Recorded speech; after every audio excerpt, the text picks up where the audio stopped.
राज्यात राजकीय भविष्य काय असणार याबाबत अनेक तर्कवितर्क राजकीय विश्लेषक काढत आहेत. महायुती की महाविकास आघाडी यात कोण सरस ठरणार? आता यात अजून ऐन विधानसभेच्या निवडणुकीआधीच लोकपाल संस्थेचा एक सर्वे आलाय. यात कोण म्हणते लाडकी बहीण योजनेमुळे महायुती पुढे असणार, तर कोण म्हणते महाविकास आघाडी सत्तेत येऊन या गद्दारांना धडा शिकवला जाणार.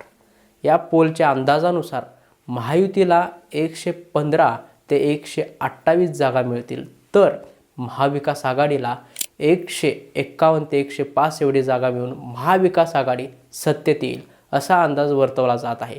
लोकपोलच्या सर्वेनुसार महायुतीला जागा कमी पण महाविकास आघाडीला जागा जास्त मिळतील. याची नेमके कारण काय दिले जात आहेत तेच आज आपण सविस्तर पाहणार आहोत. महाराष्ट्र लोकपोल मेगा सर्वे असे या सर्वेला नाव देण्यात आले आहे. या सर्वेचा कालावधी अद्याप स्पष्ट करण्यात आला नसला तरी प्रत्येक मतदारसंघात जाऊन 300 मतदारांशी बोलून एकूण 80,400 नागरिकांची मतं जाणून घेऊन हा सर्वे तयार करण्यात आल्याची माहिती लोकपोलकडून सांगण्यात आली. महायुती आणि महाविकास आघाडीला मिळणाऱ्या जागेचा अंदाज यातूनच वर्तवलेला आहे. लोकपोलच्या सर्वेनुसार महाविकास आघाडीला 151 ते 165 जागा मिळतील, तर महायुतीला 115 ते 128 जागांवर समाधान मानावे लागेल आणि इतर अपक्ष आणि पक्षांना 5 ते 14 जागा मिळतील अशी माहिती लोकपोलच्या सर्वेनुसार सांगण्यात येत आहे. त्यामुळे लोकसभेप्रमाणेच विधानसभेचे निकाल महाविकास आघाडीकडून असतील असे या सर्वेनुसार सांगण्यात येत आहेत. या सर्वेमध्ये महत्त्वाचे मुद्दे कोणते असणार हेही सांगितले जात आहे.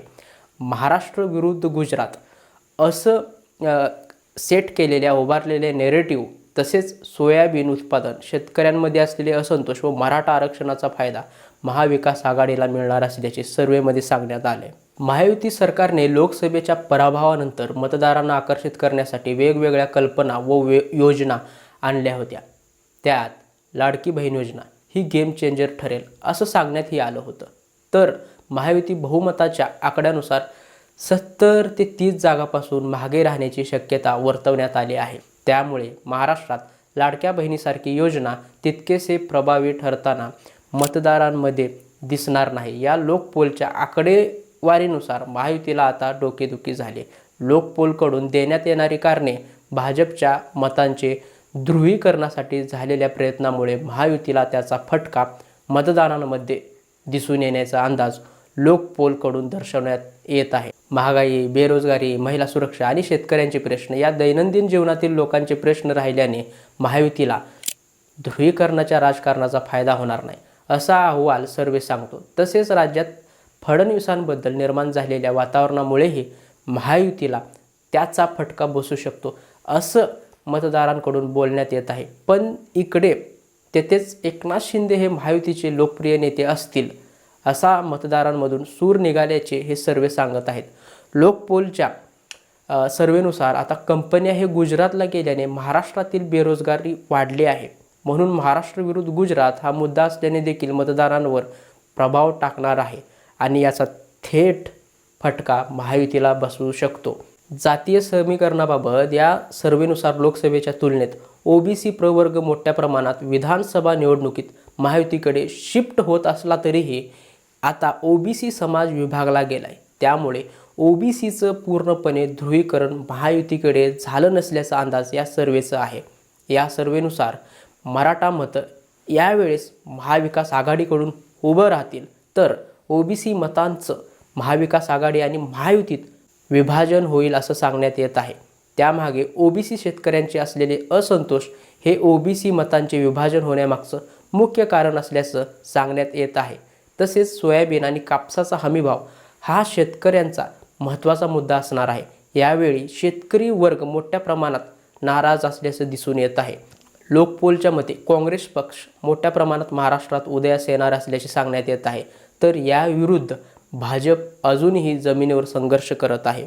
या सर्वेच्या मते महाविकास आघाडीच्या आक्रमक प्रचाराच्या पवित्र्यामुळे त्यांच्या कार्यकर्त्यांमध्ये उत्साह निर्माण झाला आहे व ते जोमाने जमिनीवर काम करत आहेत. या सर्वेनुसार महायुतीत अजित पवारांचा घटक पक्ष कमकुवत असल्याचे सांगितले जात आहे, तर महाविकास आघाडीमध्ये उद्धव ठाकरेंची शिवसेना काँग्रेसच्या मतांवर अवलंबून असणे हे त्यांच्यासाठी धोक्याची घंटा आहे असंही सांगण्यात आले.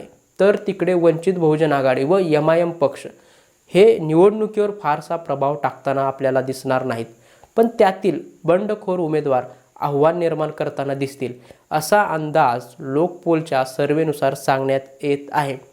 प्रत्येक मतदारसंघात जाऊन 300 ते 400 लोकांसोबत बोलून हा सर्वे तयार करण्यात आला आहे. त्यामुळे लोकपोलचे सर्वेनुसार आणि त्यांच्याबद्दल तुम्हाला काय वाटतं, तुमची प्रतिक्रिया अवश्य कमेंटद्वारे द्या. धन्यवाद. मी सुशांत गवळे.